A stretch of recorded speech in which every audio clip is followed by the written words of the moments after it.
limit. The truth is on our side. There's no time for worry. Let's show the world our pride. Whether another comes up with a surprise, we all will discover where our fate will lie. On a blue wave, we rise to save the day. Only me, only you can let our hearts sail away on a blue wave.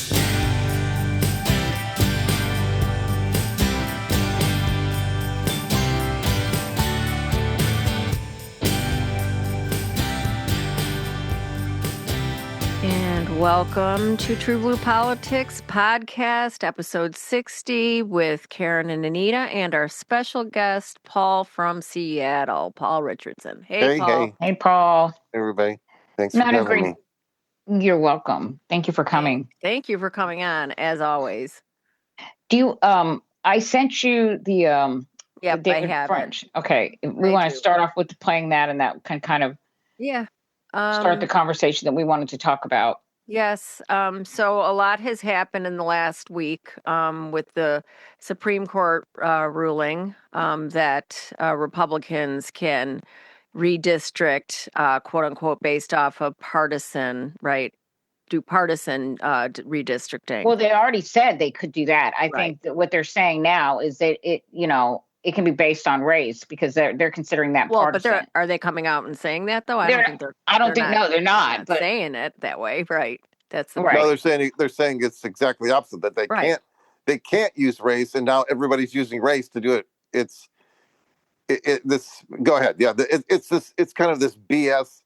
Well, the gerrymandering, you can't use race, and therefore you have to blindly sort of make districts. Exactly. And then it just turned out they just happen to be black. All these people are black that were in this district that were diluting, and all these representatives that were representing these populations happen to be black. That's so weird. Yeah, and then but what was so funny, and I'll credit to John Fugelsang, who said, but you can use race when it's profiling to see if you might be an illegal, right? I mean, this court is so full of crap. I mean, if you check John Fugelsang on that one, Mm-hmm. They are so disgusting. Full of crap. So, Anita, you brought this video to our attention. This is David French. Now, what is the podcast? I think it says it on there. Yeah, so it's David A. French, the fifth column. Okay, the fifth column podcast. And David French, who is a columnist in the New York Times, I don't know if you guys remember, he actually ran for president because they were so desperate to find somebody in 2016 to run to kind of dilute the Trump vote, or to get all the good Republicans, the ones that don't exist, apparently. But he wrote for National Review also. Yeah, he wrote for National Review for many, many years. So anyway, and so he's a never Trumper, but he's very, very conservative, considers himself a Christian, very religious guy. And so he said this on this podcast. So let's play that. I have absolutely changed in my perception of the lingering severity of race problems in this country. I've absolutely changed on that. And a lot of that is due to a very, very distinct and personal experience. We adopted a child from Ethiopia. This might sound super naive, but when we adopted our youngest daughter, I did not have in my mind that she was going to come to my community and have a substantially different experience as a child than my two older kids. But by golly, she had a substantially different experience. There was not a school that she went to where she was not called the N-word repeatedly. Wow. There was a point where I picked her up after a high school football game. This was in Nashville at a game at Montgomery Bell Academy, one of the highest end schools in all of Middle Tennessee. This is a very wealthy school. We went to pick her up, and she was shaking. And her friend, who was a Latina, was shaking as well. And it was like, what happened? And she said a truck full of guys was screaming the N-word at us and drove straight for us, and they just swerved away at the very last second. Holy cow. All of a sudden, I realized that I'd been in a bubble, and that my white, educated, upper-middle-class bubble in the South had really intentionally screened out racism. I guess he didn't learn about or never heard about the white citizens councils in the South. where Yep. good white Christian educated men I just used don't. to. I mean, don't you think though? I mean, it's like, how is that even possible? I mean, Well, I just okay. don't understand how that's possible. How it's like if you didn't know, it's partly because you didn't want to know. Because Yep. And I have listened to members of the Black community talk about the inequities, the racial profiling, et cetera, and I have had friends who, and family, some family, sit there and dispute the fact that we don't live in a racist society. Well, then you see it. I don't. I mean, So I mean, I don't get it. I don't get it. It's like you don't because hear these stories. You no, don't they want don't to hear these recognize it. stories, and you don't want to believe these stories. So you deny people their lived experience. right.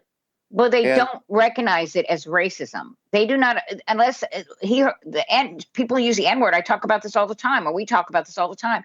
Unless they hear somebody called the N word, if they don't use the N word, they think they're not racist. yeah, but did you hear what else he said? He said it was a super high end rich school, right? Yeah, These people, they don't recognize their own racism that's what I because mean. yeah, because they're the ones who think they're better. I'll tell you what, Mhm. in Tennessee, you're a lot less likely. I'm not saying the racism isn't there, but you're a lot less likely, probably, as a Black person, to be called the N-word in a lower class school because you know that you might end up with a knuckle sandwich, right? Yeah. I mean, you're going to have to pay for that. If you're gonna, but in a rich school, oh no, we talk to people, we tell them whatever we want, and so yeah, it was a complete sense of entitlement. What he was describing of these guys who are driving with a truck towards his daughter, and swerving, chickening at the last second, is a complete sense of entitlement. I had an experience like that with a couple of years ago when I was tutoring a daughter of a friend of mine in math, and some guys pulled up in a big what is it, a Dodge Ram truck in in her driveway. I was there with Abigail teaching her, and it was about 4 in the afternoon. Lori wasn't home yet, and Who's Abigail? it was Lori's daughter. Well, Lori's my friend, Okay. and Abigail was her daughter, and I was tutoring her in math. And this truck pulled up, and they're just yelling all these racial. I'm like, what's going on? And she goes out there, and she goes, get out of here, get out of here. And they took off and came back in. I said, Abby, did something happen in school today? She said, no. I said, are you sure? No, I'm sure. I said, well, then we are calling the police. That's what we're gonna do. And we did. And so I said, where? She says, I think I've seen one of those guys at school before, but they're driving around in a brand new Dodge Ram truck, and this is obviously not theirs. The police came. I said, yeah. I said, this is an assault. This qualifies as an assault and a threat upon not only her but me. Right? Mm-hmm. I mean, everybody in this house. Is What she were they doing here? black? No. Is she black? No, I said, what, why did you think this happened? Because she has a black friend. What? And this is you live in Washington. Yes. Listen, the dirtbags are the right wing. Yeah, they're everywhere. Are I know there's a lot of white supremacists there. I know that. Mm-hmm. Yeah. And so it's everywhere. I mean, Yep. so for people to think it's just in the Deep South, as a matter of fact, in the Deep South, most people are more I don't know what to say. We live. I mean, black people. I think they're out. They're overt. I mean, they're more overt out there about it. So it's not. Yeah, it's not hidden. That's for sure. And then No. this was during the first Trump term, because it was 2018. So it was like these guys are driving around, and the cops asked where did they go, and she told them which they drove up towards whatever, and the cops found them. Mm-hmm. And they came back and said, what do you want to do? And I said, well, the first thing is we need a no contact. They can never come on this property again. There's no reason for them to be here, right? What was this all about? I mean, why are they yelling racial epithets? There's nobody here who's even, where does this come from, right? Well, the fact that they're doing it just because she has a black friend is even worse. I mean, exactly. Well, what I'm saying is that this whole idea that all bad. Yeah, I mean, it's always bad. It's both bad. I shouldn't have said it like that. What I mean is that it's just, even being associated, that is some deep racism. I mean, that sounds like something out of the 60s or the 50s. Well, it is. I mean, and this is what we're living right now. We've been throttled back into the 1950s. I mean, that's what they think. That's what making America great again means. That's what they want to do. They want to bring us back before the Civil Rights Movement, the women's liberation movement. That's when they think and the funny thing is, if we really wanted to go back there, the marginal tax rate was what, 94%, 90% or something like that. It was crazy. Oh well, high. But that part they want to leave out. I think that really what in the Trump era, what they're trying to call is they want that same social cultural tension. They want to redraft that. Mm-hmm. No, so that we can be constantly at each other's throats. That's what Trump wants to redo. Well, they want Black people to basically understand their place. They want people of color, women, to know their place. It's not as much the tension because I think they do, because look at what Russia did in the lead up to the 2016 election. They were trying, and with the micro-targeting, they were trying to gin up racial animosity and division. No, I know that's true. They can use it for their political advantage. But what I'm saying, when these people talk about taking America back to the 50s or 60s, when America was great again, the early 60s, the 50s, they're talking tax codes. Yeah, not the tax codes, of course. As a matter of fact, that's why people were doing so well, was because we had a higher tax rate. It was just, I mean, it wasn't about the racism was the bad part. Okay, the sexism and the misogyny were the bad parts, but that's what they think was what made America great at that time. Mm-hmm. It's just so fucked up. It's so fucked up. Can I play this? This is Justin Pearson yesterday in Tennessee. I'm going to see. Oh God, yeah. This is one of the Justins. Yeah. If you remember correctly, from the Tennessee 5, the Tennessee 3. Tennessee 3, that was 3. Yeah. Yep. Yeah. All right, here. Give me one. I'm sorry. Bear with me. I just have to. These things just start automatically playing, and hold on. I gotta turn the volume off. Now I'm gonna do this again. Hold on. Bear with me, everybody.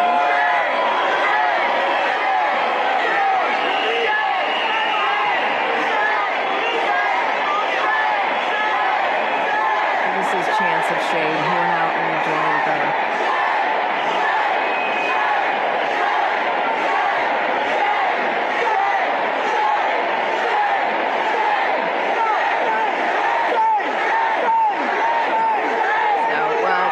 I'll try and find something, because I know there's a few clips of him talking about it. What are they saying? Shame. Shame. Yeah. Do they think that this is going to go end? I mean, this is going to end well. All these people are just so angry and so. I'm angry. But what's the shame? Who's They're yelling shame at the lawmakers. Yeah, this is what's happening. They just voted to basically end Black representation. Yeah. Mm-hmm. And they're doing it, in multiple states. They're doing it in Florida. They're doing it in Alabama. They're doing it in Tennessee. Well, Tennessee, I'm not surprised. Tennessee was isn't it like the where the KKK was founded, right? Mm-hmm. Wasn't it Tennessee? And they only have we looked this up. What was it? A 12% Black population? No, it's 27. No, not Tennessee. No, Tennessee has a smaller. It's like 14. Okay. It's under the national average, or it's about the national average. Mm-hmm.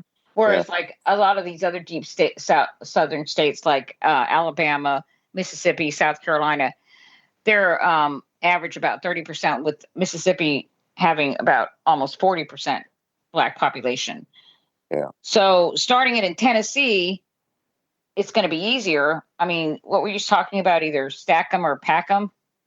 Yeah, so crack them or pack them. Crack them or pack them. Yeah, stack them. So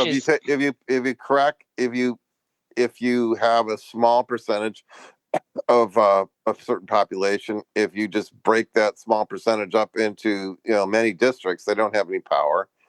And then if you have a whole a large percentage of certain population, then you pack all those so that it takes out the 50% plus one. You just put them all together so that past 50% it's meaningless because they're all in one place, right? So if you look at the Louisiana case that the Supreme Court just ruled on, okay, in Louisiana, blacks are 28%. They have okay, so 28%. They have 7 districts. So, which means each district is about 14.2%. And that would mean that at 28%, and there's only one black district. So, one black majority district. So they put everybody in one. That's packing in Louisiana. So they were saying that, well, they should have 2. The 28%. Yeah, that would mean that 2 districts would be both of them completely black. I was arguing before is that, well, at 28%, they really are entitled to 3 majority districts. If you just put 9.3% in each one, they still would be 28% is a lot. But now you see what the court has done is said it doesn't. You can do whatever you want, and they just made racial gerrymandering the law of the land essentially. And now, as you said. And here's the other thing. I want to get to something else about this later, but they say, like this David French guy was saying, that the Supreme Court has determined that racism is over. Yeah. Oh, I know. What did because is that a constitutional assessment? No, that's not the damn court's job to decide whether racism is over. Well, what so much of what the Supreme Court does is not their job. But what he said was the Voting Rights Act worked, so we don't need it. The Voting Rights Act. Well, basically, it's that's like affirmative action work. Yeah.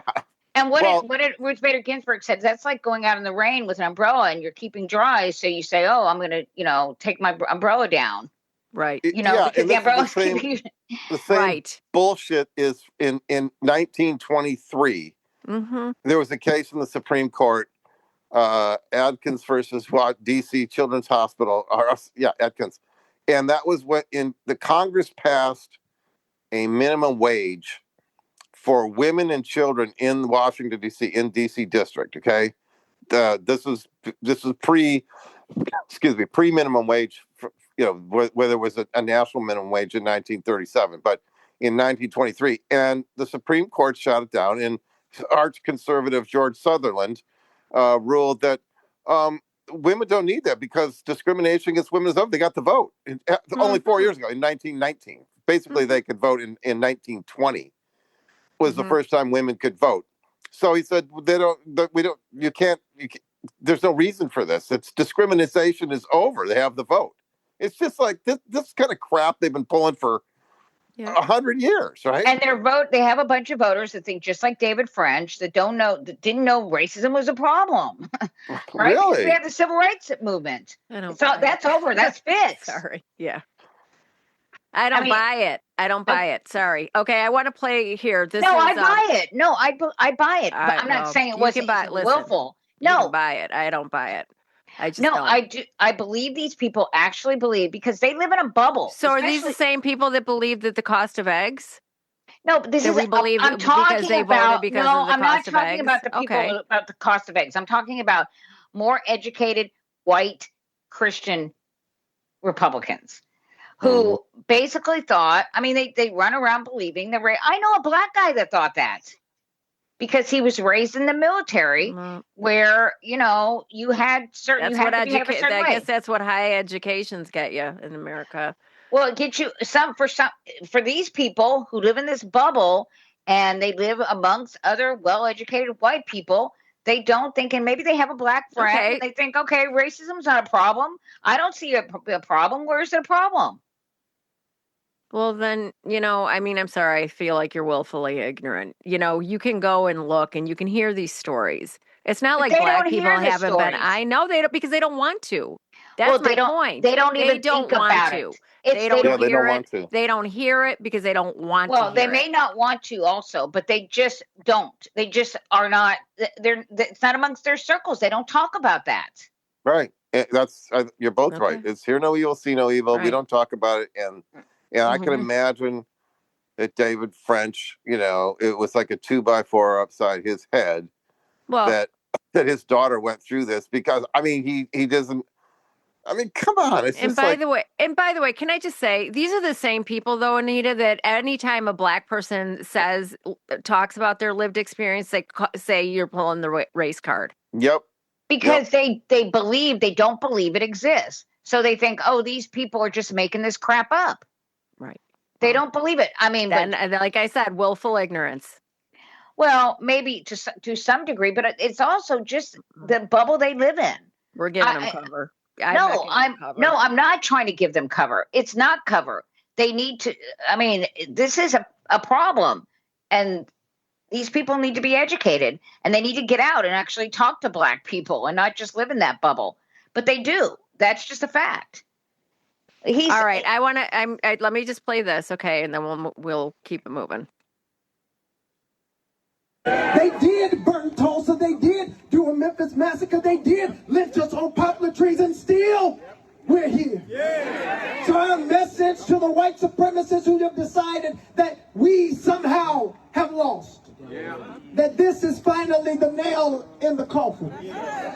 We hear the echoes of our ancestors who have still made real the ideals of the Constitution written on that parchment of paper in our blood, that are we the people. The reason I love those three words aren't because they old, it's because it sounds so black. We the people. We the people. We the people. We the people. We the people. We the people. We the people who believe in fairness and justice and equality. We the people. The people who know that the best days for Tennessee are still ahead. We the people who will not bow down. We the people who will not quit. We the people who will change this state and this nation and this whole world, because that's what our ancestors did. We the people. We the people. We the people. I think there's a lot of white people that just don't recognize that they're racist, and we know that. We know it.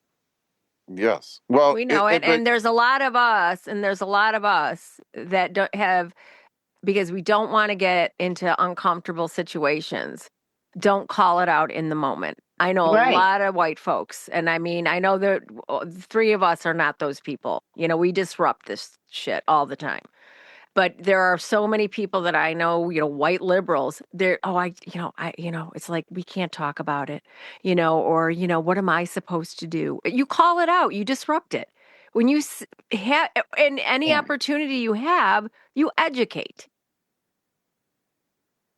I don't know how a white person, I mean, Karen, you're in Chicago. I grew up in Detroit. I don't know what San Antonio is like, but I don't know how you grow up in Detroit or Chicago and not be aware that there are that racism exists. I don't care how much you've. But if you live in the South and you live among more black people and everybody gets along and you think everything's just fine and dandy. Well, we do too. I mean, we do too. It's not like we don't. No, I understand that, but I'm talking about like hundreds of years of this. More black people have lived in the South. All you have to do, even up here in Chicago, Anita, all you have had to do is watch the local news and watch the thing, when if it bleeds, it leads, and every single one, it's profiling some crime perpetrated by somebody described as a black person. Of course. I mean, I'm not saying, of course, racism is just as bad. I'm not arguing. I'm just stating a fact. I'm not trying to argue with you. I mean, you say the same thing here. Right. It's always, they definitely focus on black crime. Mm-hmm. But, it's just, it's different in the South than it is in the North. I think people are more overt here and just, they still don't think they're racist, a lot of them. because, they have black friends and they have black neighbors, and, not too many black neighbors though, because you can't have too many black neighbors because then the value of your house goes down and blah, blah, blah. That's Right. That's also, a problem. But I don't know. You've lived in places where you have seen this, where it's more. Well, we have seen it, and it's it's down on the down low. I think that is the big difference. It's on the down low. It's up here. It's definitely around here, but it's on the down low, which is why it's insidious. It's baked in, and this is exactly why. And my friends up here, that like when Black Lives Matter, that the protest started, and I was going to these protests, and I would invite people to come with me, and they didn't feel comfortable doing that, and I'm like, okay, well, and I'm saying we're the ones that have to disrupt, do something about this. And I had one friend say to me, well, what am I supposed to do? I mean, I know it exists. It's like it's such a big problem. I don't even know what to do. Like, how am I supposed to? And, I don't feel comfortable going to protests. That's not my thing. And I'm like, okay, well, how about in every single conversation that you're in? I go, and you and I both can look back at some conversations in the company that we were in where there was a racist joke or a racist meme or whatever. And what do you do in that moment? That's what we have to be talking to people about. Every single one of us as a white American has been in those moments. It's not but it's not just it. It's you know what? I don't want to live on that side Anita, of town. Hold on. I'm not right. No, well, exactly. But I'm just using that as an example. I'm also talking about when we refer to underserved, underinvested neighborhoods is bad. And I know that oh my gosh, in White Some Fragility. of Us and White Fragility. Yeah, I think it was White Fragility with Robin DiAngelo. When they talk about the polls and this is true because this happened here, where people would rather than have the public polls serve also the black community, they filled in these polls. Mm-hmm. They just drained them and filled them in with concrete. They filled them in with Mm-hmm. So I mean, and but that's what I'm talking about. Like when people are talking, just in conversations I know I've had, where they're like, well, that's a bad area of town. Those schools aren't. And when you just, what I've done now is I go, what do you mean by that? Right. What do you mean by a bad, and usually they're embarrassed. They don't know what to say. Because it's so lazy when you talk about any issues that, we face or whatever. It's like, okay, can we get to the root cause? Like when you talk about, right. When you talk about these things, okay, let's dig a little deeper, because it's not enough to just sit there and point it out and say, this is a problem. Why is it a problem? What is the root cause of this issue? Well, I don't think that clearly we haven't done that. No. Enough. I mean, honestly, there's a problem within the the Democratic Party. Even you see it also with the white liberals. I'm talking about some white liberals that I know. Let me just be clear. Absolutely. Mm-hmm. I've heard it. And the thing is, and I hear them all the time, and I've said this before a number of times.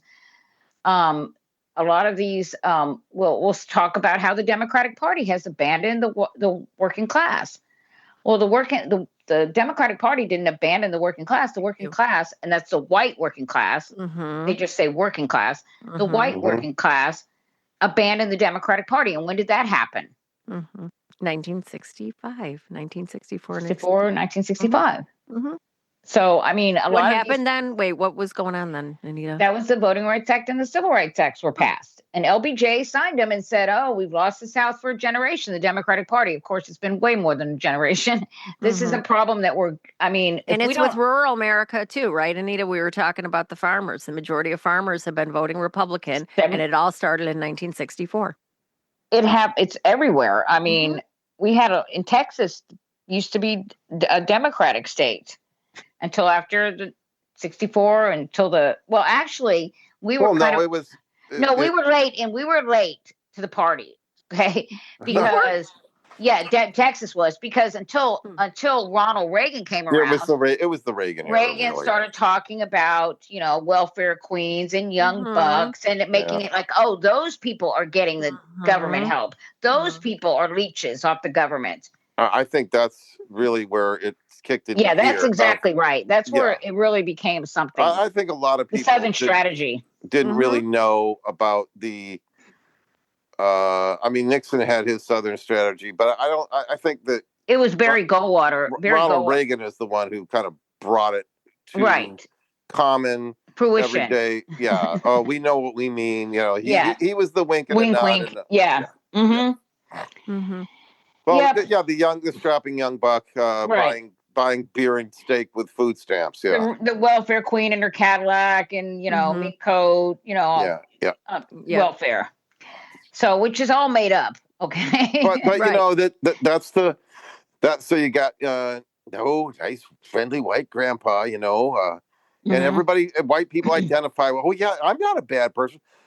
I'm not a racist, but, that kind of person, we have a lot of, I'm not a racist, but,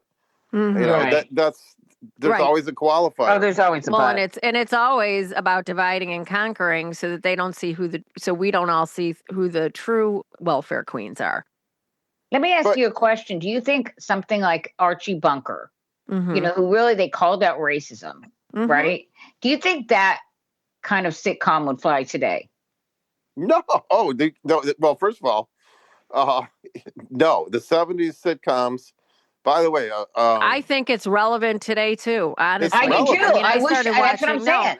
No, I do. I honestly, I think yes, it would, because I'll tell you, we started watching after Rob Reiner and Michelle Reiner were murdered. We started watching them again, and I'm like, oh my gosh! I mean, it is still relevant, you guys. And they really call it out. Look at there were episodes of Sanford and Son where they used the N-word. Oh wow. Yeah. Right. But I mean, it's different when black people are using it versus obviously white people. Still wouldn't go on TV, not now. What All in the Family did, though, was by showing Carol O'Connor, Archie Bunker, and just this kind of backwards way of thinking, and the kind of racism that we're talking about. Not that using the N-word or anything like that, but the kind of just not as overt racism. Like he would say things like, I don't know, it was Jefferson. I think it was his neighbors, his brother or something came by, and he was dressed as Santa Claus. And Archie Bunker's like, oh, Santa Claus is white, right? I mean, just stuff like that. Even they used. Megyn Kelly. Oh yeah, Megyn Kelly. Jesus is white too, Right. Santa Claus is white. Santa Claus is white, kids. Don't you worry. Don't you worry your little heads about that, because Santa Claus is white, not a big scary guy. You can sleep at night, white kids. I think there was an episode of All in the Family where Sammy Davis Jr. was on, and George Jefferson was over, and Archie was like, "Oh, geez," and it's got all these black people in his house, right? Yeah. He was like, Jesus Christ. Just his reaction to having a black neighbor. Yeah. Him being a white working class guy in Queens, having a black neighbor. It was really, I wish more people would watch that now. I think it is relevant. It's very relevant, because they're trying to take us back when we were starting to make some progress. And then Ronald Reagan came around. Right. And fucked it all up. I mean, it was a backlash. There was a backlash. And that's why Ronald Reagan was elected. Yep. There's always a backlash. Like right now, we're having a backlash to having a first black president. That's right. If you like what you're hearing, please consider subscribing to TruBlu Politics Podcast on Patreon. At any level you can, it is so appreciated and so needed. Anita and I would love to be able to increase the frequency of episodes. We would like to upgrade equipment to make these podcasts even higher quality. But, we have day jobs. We can't do this without support from our loyal listeners and our TruBlu Crew Politics Podcast subscribers. And at any level, you will get additional content, as well as be a part of our TruBlu Crew podcast chat room, where we can interact with you all and hear back. Give us some feedback. Whatever platform you're listening to this podcast on, please consider giving us 4 stars, 5 stars, and a review. We love hearing from you, and we couldn't do it without you. So please consider subscribing. Buy me a copy. Buy Anita a copy. And keep the fight going. We are living through unprecedented times with attacks on our democracy and our rights. So we want to continue to be voices in the resistance, and along with you, keep fighting the fight against this autocratic regime. Thanks, everybody. We love you. Well, I think that it's important. Yeah, it is. And I mean, I hear, though, the fight and the hope, that, Justin Pearson was, leading that rally cry. We have to be fearless in the face of this. We have to be good allies. And we have to be good allies, and we have to keep having conversations like this, I think, and calling it out. And, a lot of people, like I was in a conversation at a party too, and we talk about the Confederate statues, and remember when there was like this backlash? Oh my God, they're tearing down, the statue of our history, and blah blah blah. And people not understanding that those statues were erected during the civil rights, and after Brown v. Board, and after during the rise of the KKK, when the backlash to the free emancipation. Mm-hmm. So it was a newer thing. These things have not been standing up. They put them up to deliberately send a message. Send a message to the black. Yeah. It's so I know. Well, I know because I live in Texas, where we have Robert E. High School and Breckenridge Park, who's named after Confederate, I think, general or something. I mean, it's everywhere. Well, the funny thing is that we have this historic reverence for I don't know, do we erect statues to Nazi generals? And I mean, it's the only time that we erect statues to the enemy. And the fact of the matter is that there was an insurrection of 11 states that attacked the United States of Confederates. America. Yeah. I had that argument with somebody who was like, well, what's wrong with it? It's our history, the Confederate flag. I'm like, you know what? I go, do you see Germany flying swastikas? Yeah. It's illegal. It's illegal. It's illegal. Yeah, but I go back to when I think the way the Civil War was taught when I was in, first in elementary school. I think 4th grade was the first time. It was kind of so I'm talking 1968. It was still this kind of, well, which side would you be on? And it's like, I mean, it was like, it's a matter of opinion. And it's like, and then I remember there was, even in the 60s up through into the 70s, I don't remember what there was, the blue-gray football game, the Shrine game, one of the bowl games was and the gray was playing Dixie, and it was like, I mean, it was like as if it was all normal. We had in my high school, we had Slave Day. Oh my God. We actually auctioned off students like slaves, and they would be a slave for the day. Jeez. Yeah. Jesus Christ. I know, it's pretty horrifying when I think about it. But we didn't think anything of it. But seriously. Here's the thing I want to just bring up. This is a wonky point here, because I was looking at this earlier this morning, is that okay, so for the Supreme Court to be making this ruling it's out of bounds. And the reason I say this is, and this is something we have to start talking about, and Democrats have to start making this point, and we have to start reforming the court. Is that there are, 1, 2, 3, 4, 5, 6, 7 amendments to the Constitution that say, the final section says, Congress shall have the power to enforce this article with appropriate legislation. All of them are voting rights amendments. Mm-hmm. The Civil War amendments were the 13th, 14th, and 15th. Mm-hmm. They say that. So Mm-hmm. 13th was abolishment of slavery, or sort of. The 14th Amendment, we know. And the 15th Amendment was the Voting Rights Amendment. And then the 19th Amendment was women's suffrage. Women's, yeah.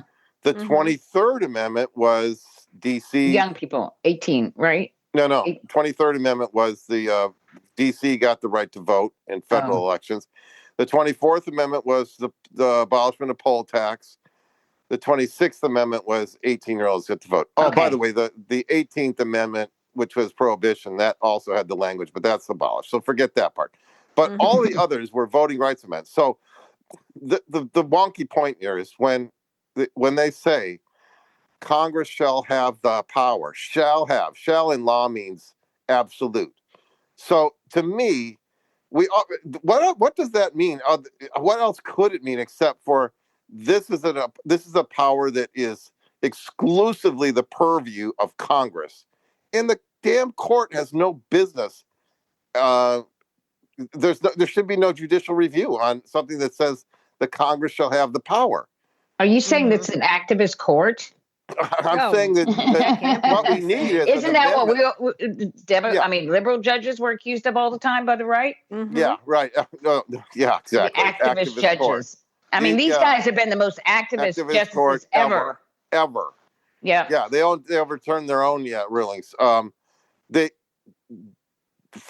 have no business. And it's funny is that why should they? If this is where Congress, we have amendments to the Constitution that allow the expand voting rights. And what is the court doing? The court is curtailing voting rights. Mm-hmm. I know.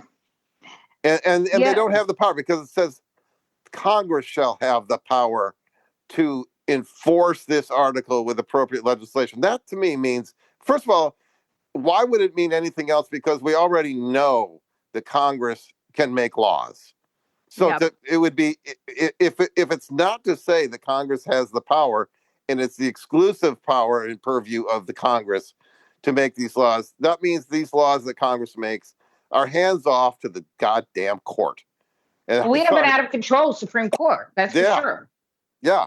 And that's one of the things we have to reform. And an amendment to the Constitution that simply says that is that any and all articles that contain the words Congress shall have the power are not subject to judicial review. That's what we need. Well, you know what? I think it was you who brought up the idea of an 18-year term, a stacked 18-year term. And that makes more sense to me because we're going to have to reform the Supreme Court. These people are out of control. And so they're corrupt as fuck. How do we go about that? What's it going to take in November and in 2028, you guys?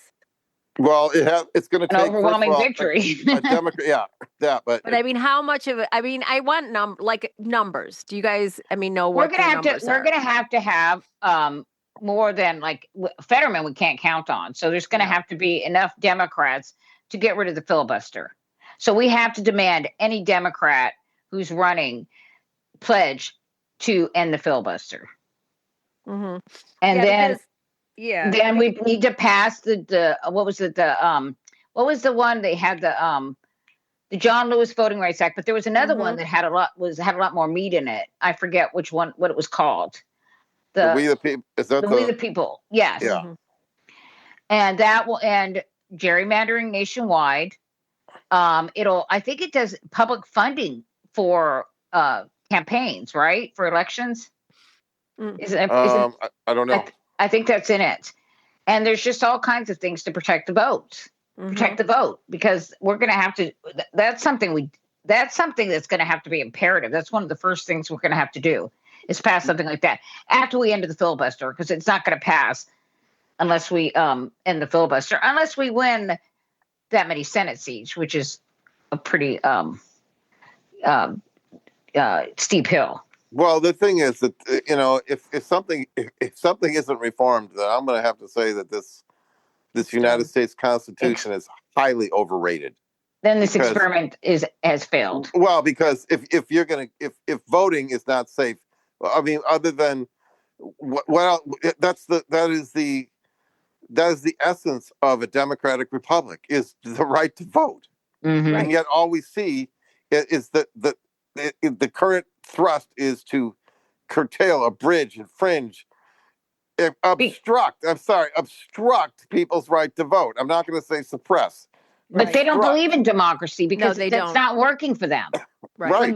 When it stopped working for them, when this country stopped being like 80% white and it stopped working for them, that's when they started fighting. We need small government. In other words, we want to, take the federal government out of it, allow states to do whatever the hell they want.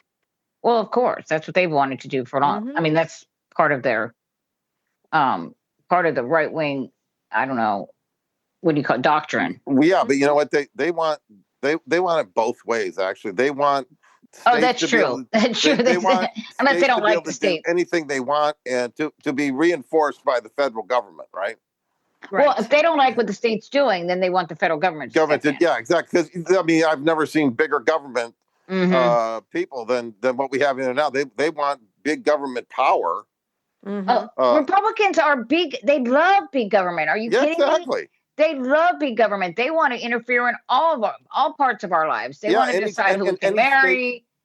Any state that they don't like what's going on in that state, they want to change it. They're not for states' rights. No, states' rights was all about. It was also racism. Okay. Yeah. Stop listening to what they're discriminate. Yeah. Stop listening to what they're saying and look what they're doing. Yeah. Yeah. Always. For Republicans, absolutely. And honestly, Donald Trump has exposed that to such a degree. Right. There's no denying it. I mean, let's get back to the question. What are we going to need? We need Democrats who are willing. First of all, we have to win. We need Democrats who are willing to take action to make some of these reforms, to expand. First of all, we got things we can do with federal law. Expand the court, right? And then the other thing is wait a minute, but expanding the court, didn't you because I think it's a better idea that we have the 18-year, because what I'm afraid 18-year what though? 18-year terms. Okay. Wait a minute. For the Supreme Court. That's going to take an amendment. Okay, but that I'm just saying, because if we why 18? Why not 13? Okay, but okay, whatever. We'll decide that. We need to figure that out. But the problem with expanding the court is that when Republicans have control, then they're just going to expand it again, and then we're going to it's just going to no. That's where you have to see. That's the other part of what I was going to say is, and you know what? Last week, Jill Wine-Banks was subbing for, I think, Joan Esposito on WCPT, and she said she was against expanding the court because it's just going to become this big unwieldy thing. No, you have to look at. We got people. Now, I know, God bless her, she's a great lawyer, but she's also not thinking outside the box. And I asked her about the idea that any what I just said about any amendment that says Congress shall have the power to enforce this amendment. I asked her about this, and she just started explaining me about, there was a case called Marbury versus marijuana. I didn't want to be rude, but I just went, I know about that. I'm asking, but in other words, she was not prepared to hear a question like that about why that should be exempt from judicial review. So what I'm saying is that we don't expand the court so that, let's say, expand it to 13. Not all 13 judges would sit on every trial. What you do is you have a big court, but you select the bench from the larger number at random, so that you have every case has a shifting bench.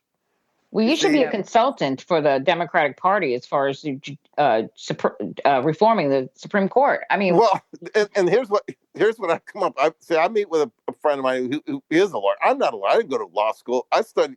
He called me because he thinks I'm the constitutional law expert. He says you pretty much are. Okay. Well, he said lawyers, they only get 1 year of con law. Yeah. And then we go out into our specialty and we forget it all. And and that's all I've been studying for the last 20 some years. But what we do is that and I convinced him. I said, okay, so expand the court to at least 13, so you have circuit courts, the same amount of circuit courts, right? That's the circuit, yeah. But if you had more, you could expand it to 18 or whatever, but you'd still have at least 13 to ride those circuits. So you have one per rider, and they can shift off or whatever. Okay, then I said, but at first I said, but you can select 9 for the bench. The hearing bench can still be 9. And you can, how do you select them? Who would select random, them? you just randomly. For instance, if you had 15 on the court, this is a thing I wrote this article a long time ago. If you had 15 on the court, believe it or not, there are 5,005 different ways to select 9 from 15. And so every bench would be slightly different. So you could never predict how you're, exactly which. So in other words, you make the computer, there's 505 different benches. Every judge has a number, right? Every justice has a number, 1 through 15, okay? Or 1 through 13. If it was 13 judges, there's 715 ways to draw 9 from 13. And then you just say, okay, it's all lined up 1 through 715. And as the cases are accepted to the court, you got, you're number 303. Okay, here's your bench. Here's who you're going to hear. And that's just the way it is. And so the bench would constantly be slightly different for every case. Now, the only thing I did, and I made this amendment to my idea when I said, instead of having 9, we should actually have 10. And the reason I would have 10 instead of 9 is specifically so that you would have 5-5 ties, which are better than 5-4 decisions. Well, 5-5 ties mean nothing. They won't do anything. They don't mean nothing. They mean that question is still open. It just simply goes down back to the lower court's decision. And that means that there is a ruling in place, but it is not a permanent ruling until the Supreme Court can come to at least a 6-4, because we had 10. It's like you need to win by 2. So 6-4, it's like tennis. We had that, remember, for a little while when Ruth Bader Ginsburg died. It was 4-4. Remember? Yeah, but 4-4 is too small. So, in other words, I know, but I'm just saying it was actually a good thing. Yeah. Well, the thing is that a 5-4 ruling is tantamount to a constitutional amendment, and we can't have that. So if 10 of the top jurists in the country can't come to at least a majority, a 6-4 ruling, then that's not ripe to be essentially a constitutional amendment. It should be a tie. And just like this thing about delivering the mail, remember the case they had a couple of weeks ago where it was a 5-4 ruling that said that the post office doesn't have to deliver the mail if they don't want to? Yeah. Oh, geez. Yeah. And it's like that could have been a 5-5 ruling. And that would mean that that goes back down to the lower court, to whatever the lower court said, until such time as it can make its way back up for a different reason, a different question, a different take on it. And it's not going to be something that's permanent. Okay, we also need to get rid of all this money the dark money that Sheldon Whitehouse talks about. That Sheldon Whitehouse is talking about. We have to find a way to do that, because who was that guy? What's that guy? Leonard Leo. Leonard Leo and that operation, that guy gave him $1 billion or something to spend. And these guys what they're doing is they're grooming these lawyers into being Supreme Court justices or federal judges. Yep. And so the whole system has to be reformed. Absolutely. Because look at these people that are on the court right now should not be there. They're just right-wing hacks. And, I just want to say, because I'm being, reminded of a conversation that Anita and I had yesterday when I was listening to Michelangelo Signorelli and Ellie Meistel, who we all love. I mean, he's he's super savvy, and, we love him. But one of the things when he was asked this question, what do Democrats do now? And Ellie's response was, get in a time machine and go back to when you had the executive, the Senate, and the House in 2021 and expand the court. Yeah, and he just, completely ignoring the fact that we filibuster. have a filibuster and Joe Manchin and Kirsten Sinema. That blocked ending So the filibuster. I feel like too, part of it, the conversation, we have to make sure that people understand that is a big part, because otherwise we keep going back to that whole the weak Democrats, they didn't take, advantage of these situations that they were in. Yeah. I would say moving forward, we need to elect people that pledge to end the filibuster. Mm-hmm. We cannot elect another John Fetterman. We need to elect Democrats who are going to take action. They're going to take action, and you know what? I think they'll be bold. a whole hell of a lot more popular amongst the so-called swing voter, or they will have more popular with the people with the demographics that they have supposedly lost, because Democrats come across, frankly, they do come across as mealy-mouthed and weak and equivocating. Mm-hmm. Because they always want to follow the rules, and exactly, and they're not willing to take a chance and experiment. And that's what I was saying about. I know what I asked Jill Wine-Banks. I asked her, "What do you think of the idea of the?" Because I don't see a reason why not, that a new president could simply rename the Chief Justice of the Supreme Court. Yeah, I like that idea, but we need to get bolder Democrats. I mean, we think about when Roosevelt came in, when FDR came in and rebuilt the whole federal government. Mm-hmm. Why can't we have somebody like that? Why can't we do that again? Because guess what? We're going to have an opportunity after this, because Donald Trump has basically destroyed everything. We're going to have to rebuild it. Wait, look at where the opportunity is, because I've explored this with some other people who are more receptive to it. They go, it's hard to know what the rules are, and it's like, well, then let's do it. I mean, Democrats are always saying, oh, you can't do that, you can't do that, you can't do that. Instead of saying Donald Trump has, if anything, Donald Trump has done, he's loosened the ropes. That means the boundaries have gotten bigger.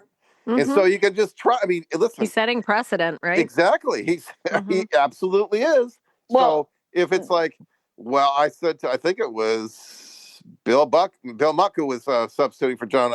I said, well, then maybe the rules always were wider than we thought. They were just norms. Yep. Rules and norms. But you know what? Let me say, so what we're going to have to do then is go in immediately and do something about the Supreme Court. Because what will happen is if a Democratic president comes in and a Democratic Congress, we'll shut it down. The Supreme Court will shut down anything they're trying to do. It won't matter that they allow Donald Trump to run. It's the first order of business, right? Don't you think? That's the first order of business. And Democrats need to understand that. I think the first order of business before impeaching Trump is to impeach John Roberts. Well, I don't, some people were calling for his disbarment. I saw something. Not just John Roberts, but I mean, Clarence Thomas is probably going to retire. Alito is probably they're going to probably retire because but that's what I'm saying is that Thomas, you fire a shot across the bow, John Roberts, even if he's not figuratively. Removed, first of all, exactly. What do you think will be harder, impeaching John Roberts or reforming the Supreme Court? Why can't we do both? I'm just saying. Which one first? If you had to pick. Well, the reforms are going to be a long-term process. So the immediate step is to impeach him, and even if he remains on the court, that's his reputation is stained forever. But what do you say? What do they say about if you try to go after the king, you better kill him? Or what's he going to do? If you best come for the king, I think number one, Clarence Thomas would resign. He would retire rather than have that come to him. He's going to retire anyway because they're afraid Democrats are going to take the Senate. Yeah, and Alito will do the same. And Alito too, yeah. But what we have to do is that's why I would rather impeach John Roberts before impeaching Trump, because this is a fun party game. Can I just say sorry? John. Did you hear John Roberts say, "Oh, people just don't. He gets so upset when people accuse him of being partisan." Oh really? God. No kidding. Okay. Well, hey, wait. This just goes back to the David French. He's just so unaware. Yes. Oh my God, they living in a bubble. But he's living in a bubble. Well, at least David French admits that he's living in a bubble. I don't know why everybody hates me. Yeah. Yeah, he doesn't understand all these people. You know what? We just don't understand. We're too stupid. We're too stupid to understand how their wisdom of all these rulings that keep helping Republicans. The court, when John Roberts clerked for William Rehnquist back in the 80s, the court was hearing 150 cases a year.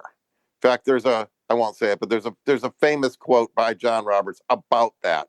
It's a little wonky, but never mind. But the fact that he said it, that John Roberts did say, was making fun of the fact, or he said this. He said, the generally accepted notion that the court can only hear about 150 cases per term gives the same sense of assurance as when the court adjourns in June and the Constitution is safe for the summer. Well, that's kind of a sassy thing to say, but but the fact that he mentions that the court heard 150 cases per term is really significant, because now the court doesn't even hear half that many. Right. And they use that shadow docket all the time. Yeah, actually, of the 75 cases that the court hears per year now, 60 of them are merit cases, and about 15 of them are shadow cases. Yeah. Well, listen, you guys, we're getting kind of towards the end here, but I just wanted to read something, and then I want to pose a question before we wrap it up.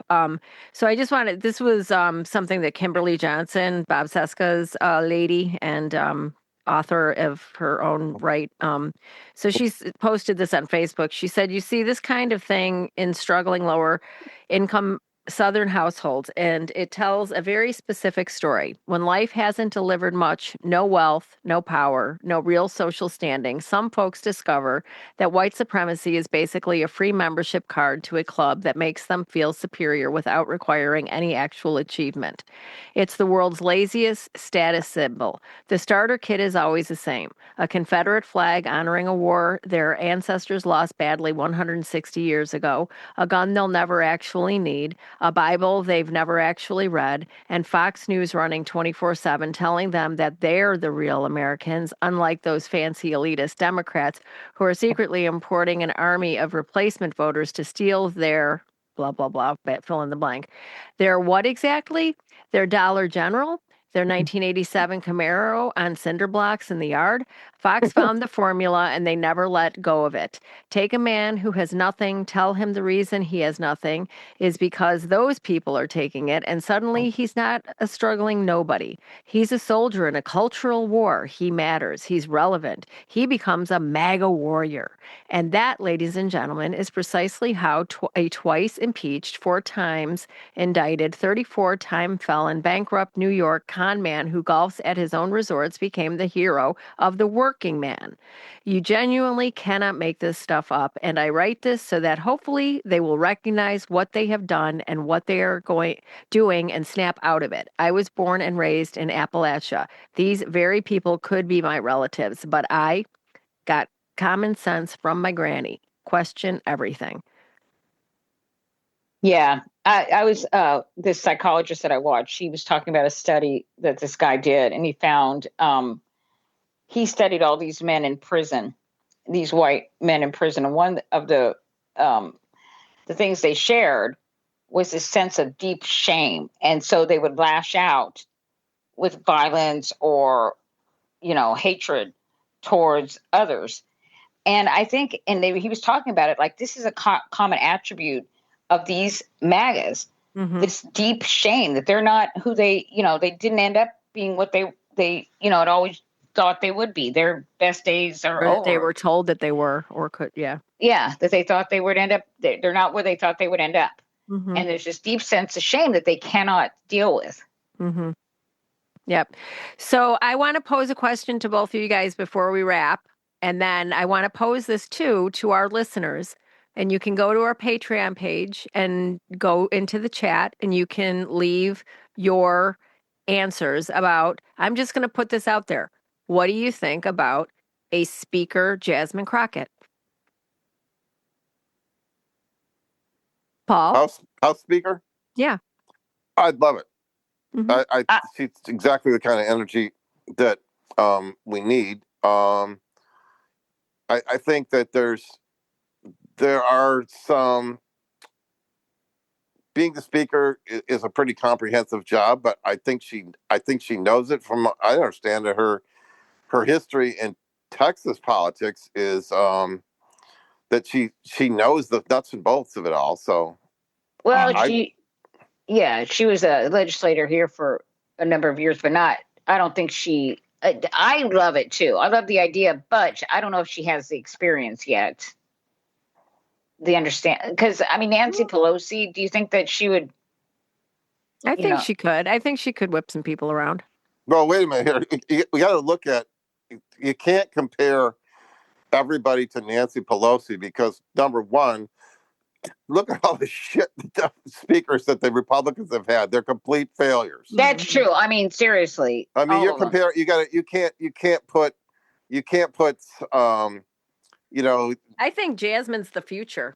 Jasmine, yeah, and also, I mean, it's like Nancy Pelosi, Tip O'Neill. Those were giants in as Democratic speakers. Mm-hmm. Well, look who the Republicans have. Newt Gingrich. What's that guy that was the longest serving Republican? Denny Hastert. John Boehner. Oh, right. Yeah, Boehner, Bonner. All forgettable except for Dennis Hastert. And because went to prison. He's in jail for what was it? Oh yeah, child. Yeah. Well, he didn't go to jail for that, but he did. Well, paying the hush money. That's what he went to jail for. That's right. Being extorted. He was extorting. So proud. Yeah. We're so proud here in Illinois. I mean, anyway, it's not like none of them were any type of Nancy Pelosi masters. Yet they were able to. They certainly kept their team in the game. I mean, as far as I can see, there's no damn reason why Republicans should even exist. I mean, it's just they're such losers. Well, they don't do anything. Nothing. They're terrible. Yeah, and honestly, they kept their team in the game, but what did they accomplish? Nothing. Well, nothing because they don't have any. They don't have nothing for any of us, right? No, they got giant tax cuts for corporations, multinational corporations, and very rich people. And now they've now they've torn down the voting rights. Yeah. So that makes things. Congress didn't. That was our Supreme Court. They've been pushing towards this though, and the people that they put on the court. Well, the House didn't put them on the court. I'm not talking about Republicans. The House. I'm talking about Republicans. I'm talking about Republicans. That's true. All right. Well, listen, guys, we've got to wrap. So do you want to play the Lego video? Paul, thanks for joining us. I will see if I can pull this up real quick, and we will have the Lego video play us out. Okay. Thank you as always. Thank you, Paul. Yeah, coming on with anytime. us. It's always great. We love you. Woke up feeling huge, said I'm the best. Launch Project Freedom, put my name on the chest. Set the ships to Horma's gonna save the day. 48 hours later, guess what? I ran away. Tiny hands on the wheel, but the wheel don't spin. Oil tanker stuck, now the price is going up again. Tweeted great progress while hiding in my bed. Flipped the script so fast, got whiplash in my head. Started strong, ended weak. Biggest flip-flop you ever seen. Project Fake Freedom. What a brilliant plan. Started yesterday. Paused it with my tiny hands. I paused it cause I'm smart. That's what the big man said while I ran laughing and the whole world shakes its head. Project Fake Freedom. Fake. Project Fake Freedom. Pause. You talk so tough, but you fold like a lawn chair. Donald, baby, we all see you standing there scared. Orange hair on fire, melting in the sun. Told the Navy go, then told them now we done. Ballroom needs $1 billion, but freedom not too hard. I'd rather build a dance floor than protect the yard. Pope said something mean, now you're crying on TV. While ships are floating nowhere in the middle of the sea. You said I'll wipe them out, then whispered never mind. Classic Donald move, all bark and no spine. Oh, greatest deal maker. Oh, such a strong leader. Pause. Project Fake Freedom. What a brilliant plan. Started yesterday. Pause it with my tiny hands. I paused it cause I'm smart. That's what the big man said while I ran laughing and the whole world shakes its head. Project Fake Freedom. Fake. Project Fake Freedom. Pause. You talk so tough, but you fold like a lawn chair. Donald, baby, we all see you standing there scared. Orange hair on fire, melting in the sun. Told the Navy go, then told them now we done. Ballroom needs $1 billion, but freedom not too hard. I'd rather build a dance floor than protect the yard. Pope said something mean, now you're crying on TV. While ships are floating nowhere in the middle of the sea. You said I'd wipe them out, then whisper never mind. Classic Donald move, all bark and no spine. Oh, greatest deal maker. Oh, such a strong leader. Pause. Project Fake Freedom. What a brilliant plan. Started yesterday.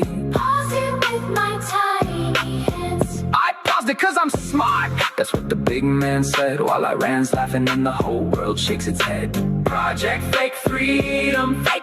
Project Fake Freedom. Pause. You talk so tough, but you fold like a lawn chair. Donald, baby, we all see you standing there scared. Orange hair on fire, melting in the sun. Told the Navy go, and told them now we done. The ballroom needs $1 billion, but freedom not too hard. I'd rather build a dance floor than protect the yard. Pope said something mean, now you're crying on TV while ships are floating nowhere in the middle of the sea. You said I'll wipe them out, then whispered never mind. Classic Donald move, I'll bark and no spine. Oh, greatest deal maker. Oh, such a strong leader. Pause. Project Fake Freedom. What a brilliant plan. Started yesterday. Paused it with my tiny hands. I paused it cause I'm smart. That's what the big man said while I ran laughing and the whole world shakes its head. Project Fake Freedom. Fake.